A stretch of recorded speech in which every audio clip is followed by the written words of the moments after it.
Hi, good afternoon everyone. So for today, we'll be discussing about the intellectual revolution that defines society. So I have told everyone to have an advanced reading about the paradigm shift. So I'm going to ask anyone in the class to understand the meaning of paradigm shift. Is there anyone who would like to talk?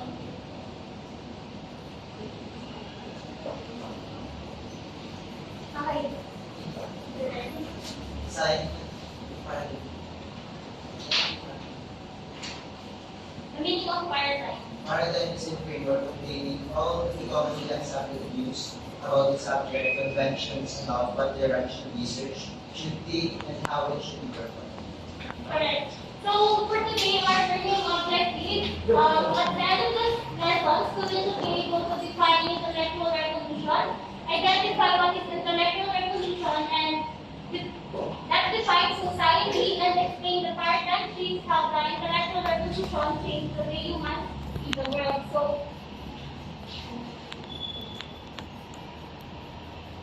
next one, I will ask anyone what is intellectual revolution based on your understanding. Anyone would like to answer? There's no wrong answer. Mr. Ricardo. Intellectual revolution is a period where paradigm shifts appeared and where scientific beliefs that have been widely embraced and accepted by the people were challenged and opposed. That's another answer, Mr. Ricardo. Yes. I think intellectual revolution is the change in perceptions or belief of people through time because of the discovery and knowing the knowledge about natural world. Is there anyone who would like to answer?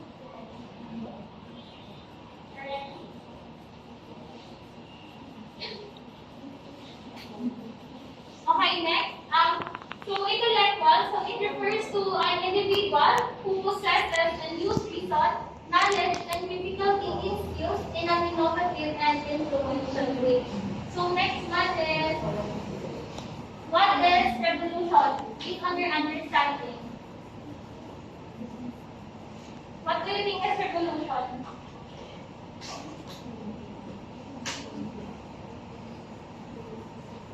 Anyone? When you hear the word revolution, what comes? Yes. Change. Yes? Correct. Another? There's no wrong answers. Oh. Yes.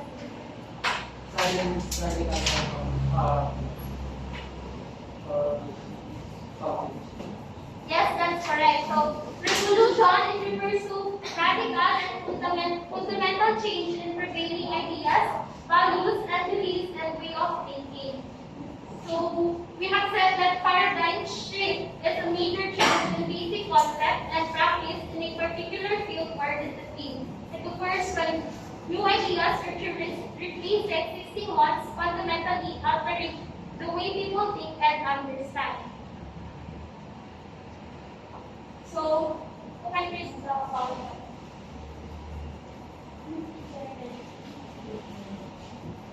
Intellectual revolution. An intellectual revolution is a period where paradigm shift appeared and where scientific beliefs that have been widely embraced and accepted by the people were challenged and opposed. So, as I have said earlier, intellectuals are individuals who possess critical thinking, while revolution is the way. So, intellectual revolution, when it comes together, it is an intellectual way of changes that happens or occurred in this day. Next one is birth of modern science. So, can we talk about Birth of modern science. Western science, like so many other aspects of Western civilization, was born via ancient Greeks. They were the first to explain the world in terms of natural laws rather than beliefs. about God and heroes.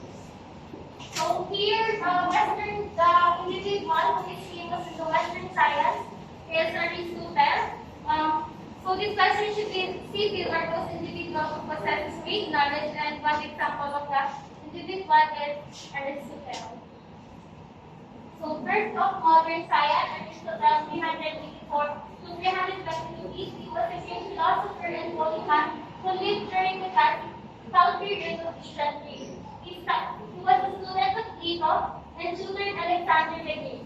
Aristotle made significant contributions to a wide range of fields, including logic, metaphysics, ethics, politics, and biology. He was the most influential figure in Western science until the 1600s. In terms of work of modern science, Aristotle considered one of the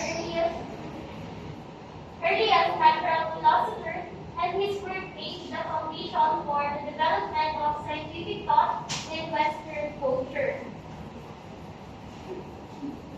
So why do you think Aristotle is the most influential intellectual in the Western science? Based on why do you think Aristotle is the famous Western scientist? Because he created the body of science too. Yes, correct. Can you explain to me what is that theory?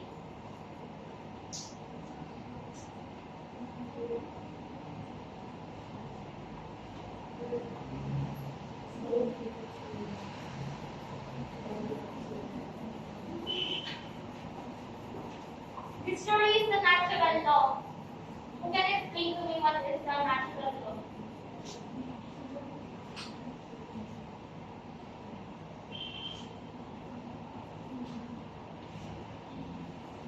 Yes.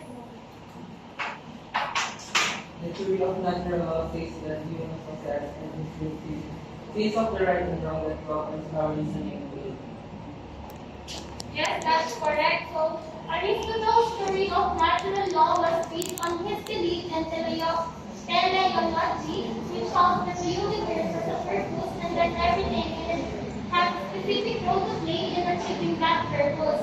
So according to Aristotle, the natural law that govern the universe are not the arbitrary, but are instead expressions of the inherent nature of things and the purpose they serve.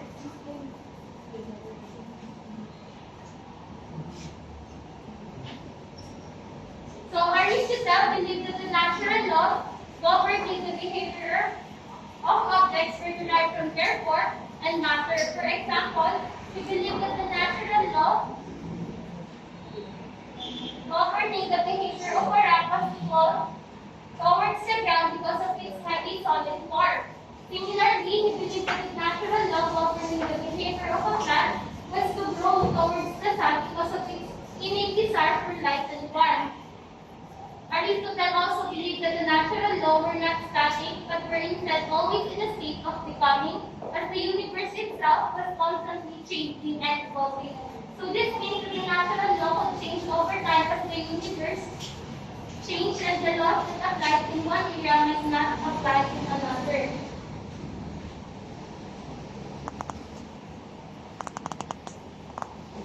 So, Aristotle, in conclusion, Aristotle's theory of natural law was based on his beliefs in teleology and that the idea everything in the universe has a specific purpose and role to play. So, according to Aristotle, the natural laws governing the behavior of objects were expressions of their inherent nature and purpose, and were always in a state of becoming as the universe changed over time.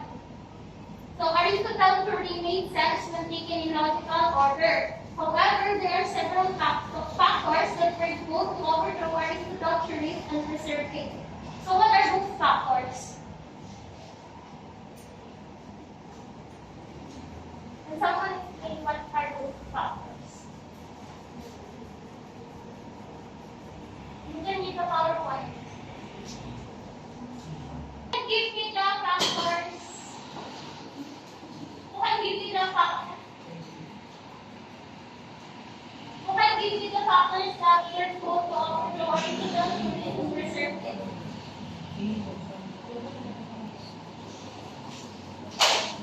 First, Aristotle theories relied primarily on experiments. Second, the church had grafted Aristotle theories into its theology, thus making an attack on Aristotle. On account of the tradition of the church itself, finally there were Renaissance scholars who were uncovering other Greek authors who contracted Aristotle. So his understanding of natural world was challenged and eventually replaced by more modern scientific ways. So with the advent of modern science in the 16th and 17th century, new theories and discoveries challenged Aristotle's understanding of the natural world. The scientific revolution of this period was characterized by a shift towards empirical observation and experimentation. So which led to a better understanding of the law about nature and development of modern physics and mechanism. So particular works of Galileo Galilei and Isaac Newton and others shows that the natural world operates according to mathematical laws and that can be described, measured, and predicted rather than being determined by purpose or final causality. So these scientific theories replace Aristotle's ideas about natural law and pave the way for further scientific advancement. So while Aristotle's ideas were overthrown, it is not the sense of being completely discarded or discredited. They were significantly revised and modified in light of new scientific discoveries. So next one is the pattern of development. The pattern of development of the intellectual revolution refers to the way in which ideas and ways of thinking emerge and shape society during a particular period of time. According to the first person who started this slow process of dismantling Aristotle's cosmology. His findings would reinforce the process of finding new explanations, which would lead to the work of Kepler and Galileo. The work of these three men would lead to many new questions and theories about the universe, and the Isaac Newton would take the new data and synthesize into a new set of stories that more accurately explain the universe. So pattern of development it is often referred to as the Enlightenment and took place in Europe at the late 17th and 18th century. So during this time, philosophers, scientists, and intellectuals challenged the prevailing ideas of the day and developed new theories about the world, human nature, and the relationship between the individual and the state. So we believe in the power of reason to uncover the truth and improve the human condition, and this how to apply this to every aspect of the life. So one of the individuals who tried to patch things up was Copernicus. So what do you think is Copernican revolution?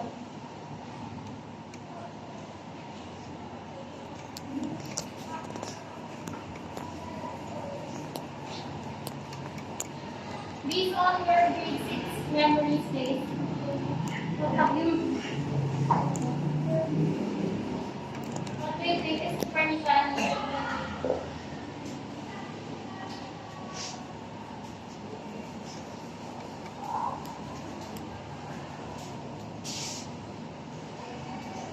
Anyone?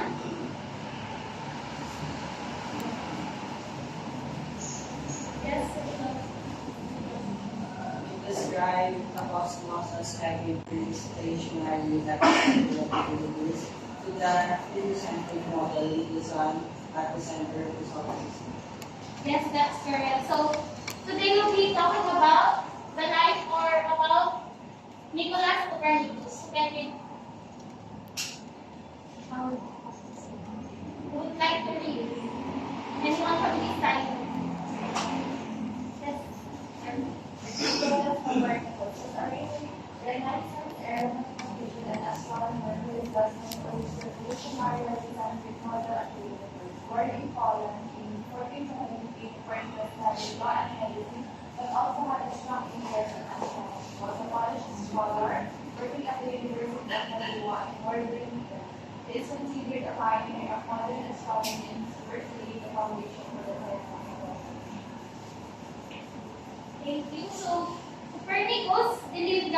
heliocentric model could be explained through simple mathematical and geometrical relationships. So such the idea of the planets move in circle orbiting around the sun. So using mathematical arguments and geometric models to support these claims and provide details mathematically calculations.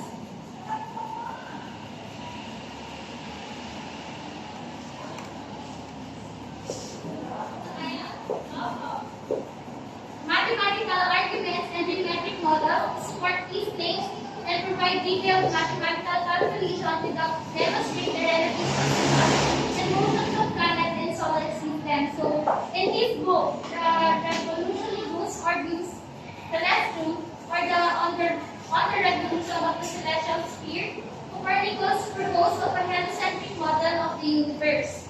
So, where the sun, not the earth, was the center of the universe. So he argued that this model was more elegant and easier to understand than the prevailing heliocentric model, which placed the Earth at the center of the universe.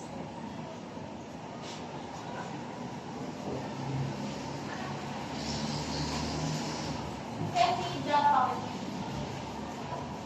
Let me ready.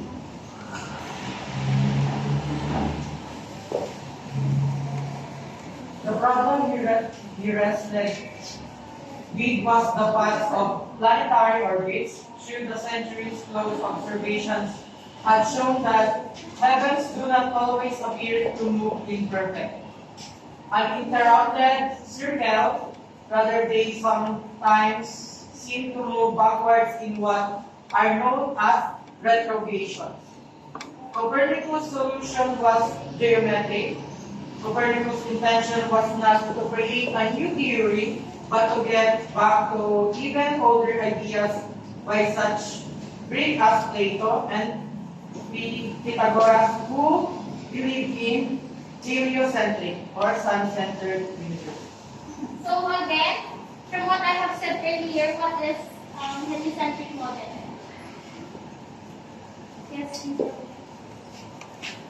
Heliocentric model is where the sun is the center of the So, the sun is the center of the universe. That is the model of Copernicus.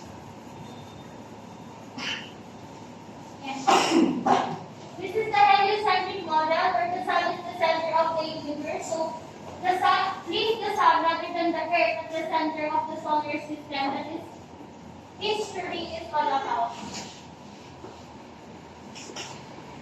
So next is, what do you think? What do you think about Darwinian?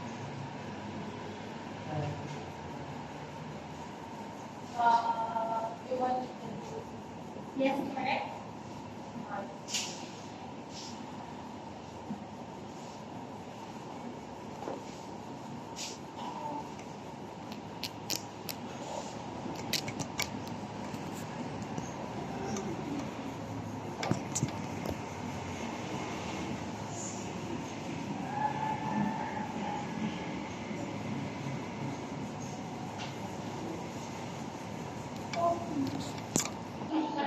So later, so you can watch it later na lang then for the next Monday, if I oh my gosh. If kailangan ako mag-discuss, so magtatanong-tanong ako sa inyo kung ano yung understanding. Darwinian revolution, so it is Charles Darwin. So his evolution was the natural selection. So natural selection is the mechanism by which evolution takes place, driving the adaptation of population to their environment over generations and leading to the diversity of species we see today. So Darwin and Thomas have agreed about the survival and reproduction of certain organisms that are best adapted to their environment. So Darwin observed that the population of organisms change over time as a result of the way individuals with certain traits are more likely to survive and reproduce than others. So this leading to the gradual accumulation of advantageous traits in a population and to the gradual elimination of less advantageous traits. So those species who are able to survive are the ones who can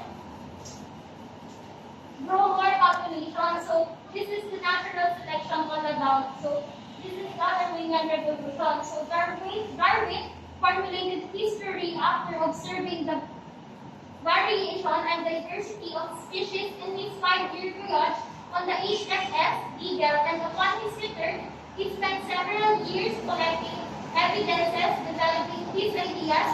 In 1859, so he published his landmark work on the origin of species, so which presented history and provided detailed evidence for it. So Darwin's theory states that the species of organisms change over time through a process of natural selection, in which certain traits that are better adapted to the environment are passed on from one generation to the next, while traits that are less well adapted are lost. So those who are well at adapting on their environment can pass their generation, while others who are not can lose their generation. So in short, Darwin's theory of evolution by natural selection explains how species change over time. So adapting to different environment and becoming better suited to survive and reproduce. So it remains one of the most important scientific theories ever proposed and continues to influence our understanding of the natural world and the development of life on the earth.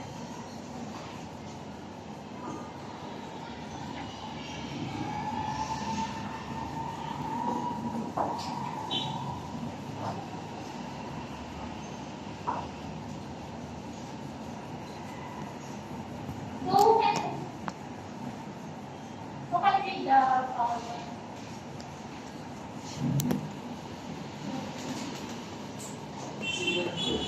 An Australian neurologist, 1956 to 1939, he described himself not accurately as someone who had as great an impact on humanity conception of itself as had Copernicus and Darwin, whose most obvious impact was change the way society thought about and dealt with the mental world.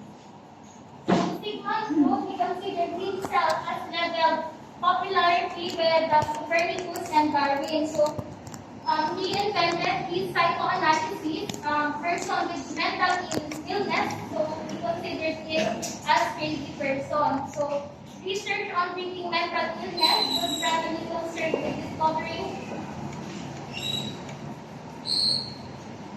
exactly which kind of stages in the brain led to insanity. So based on his research, he said physical things don't attribute in leading insanity, but according to him, it is a psychological illness and problem, but no one had believed him. So that's why during his time, more people thought that crazy people were people with physical illness in the brain, and those who weren't crazy were the ones who didn't have physical mental illness.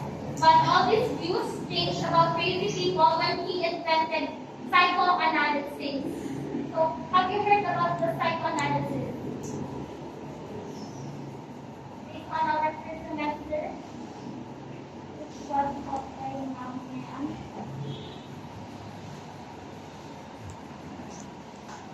So, psychoanalysis, so we talked about the id, ego, and superego.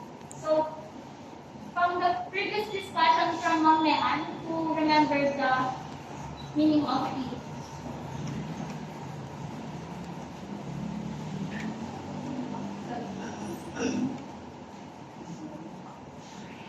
Yes, id is selfless. So, the id is one of the three human part of human psyche, as described by Sigmund Freud in his theory of psychosexual development. So the other two parts are the ego and superego. So the id is the unconscious, instinctual part of the psyche that contains all our primitive desires and impulses, such as the need for food, sex, aggression. So the id operates based on the pleasure principle, seeking immediately gratification of our desires and impulses without regard for the reality of the situation or social norms. So, according to Freud, it is the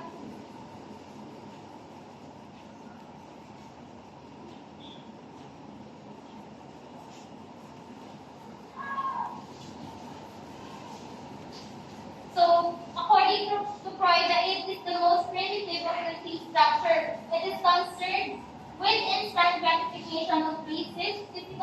and urges, it operates entirely unconscious.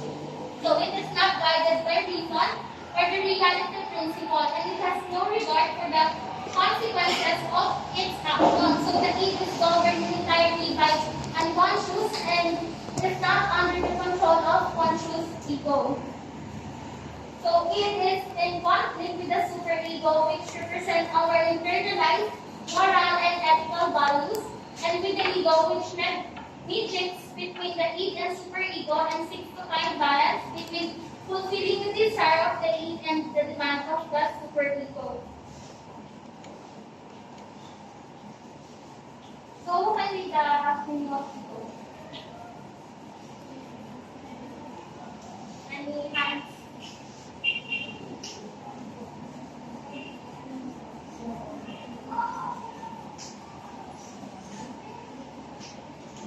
Anyone? Just going for it. According to students of ego, the balance material or pleasure seeking with moral control. So, the ego, according to Freud, is to balance the aggressive pleasure-seeking drives of the id with moral control of the superego. So, the ego is the conscious, while id is the unconscious. So, rational part of the psyche mediates between the desire of the id and the demand of the superego. So, ego is responsible for organizing thoughts and actions in a way that it is both realistic and socially acceptable. So the ego operates based on the reality principles of seeking to find balance between fulfilling the desire of the id and the demand of the superego. So the ego is the one who balances the desires of the id and the demands of superego. Next one is superego. Can you talk?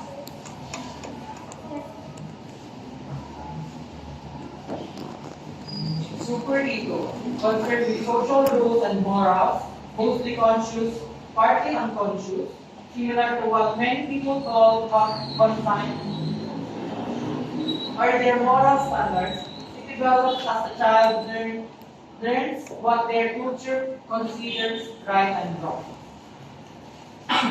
So it is concerned with social rules and moral, mostly conscious, partly unconscious, similar to what many people call conscience and their moral standards. So it develops as a child learns what their culture considers right and wrong. So again, what is id?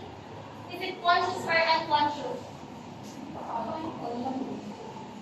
It is unconscious. Ego is conscious. So what is who balances the mental or ego balances the mental, while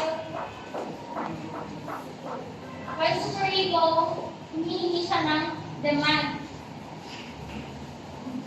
So the superego is the moral component of the psyche that internalizes cultural values and ideas. So it is responsible for our sense of right and wrong, and for the punishment and guilt we feel when we violate these values. So the superego represents the internalization of the moral and ethical standards set by parents and society, and seeks to suppress the instinctual desire of the id.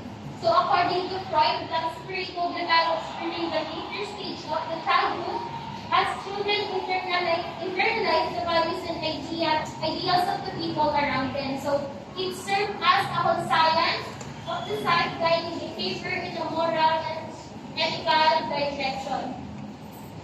So according to Freud, the conflict between the id, ego, and superego is the source of much of human behavior and is the heart of much of human psychology.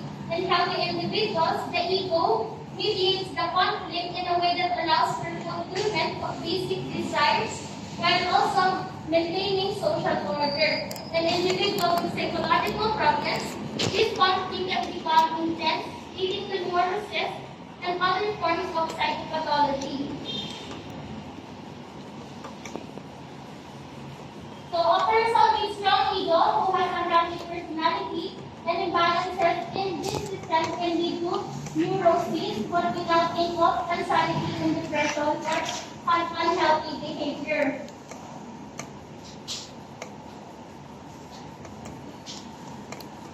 So I read First one, childhood is a significant stage in which we have that will influence us throughout our lives. Take place is influence will happen primarily through the unconscious reviews models we have internalized as upbringing. So it represents the internalization of the moral and ethical standards set by parents and society and seeks to suppress the instinctual desires of the teen.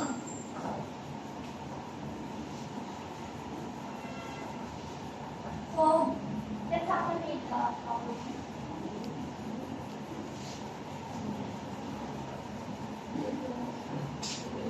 The Oedipus complex. The Oedipus complex is the term used by Sigmund Freud in his theory of psychosexual stages of development describing child's feelings of desire for each of her opposite sex spirit and jealousy and anger towards her same-sex parents.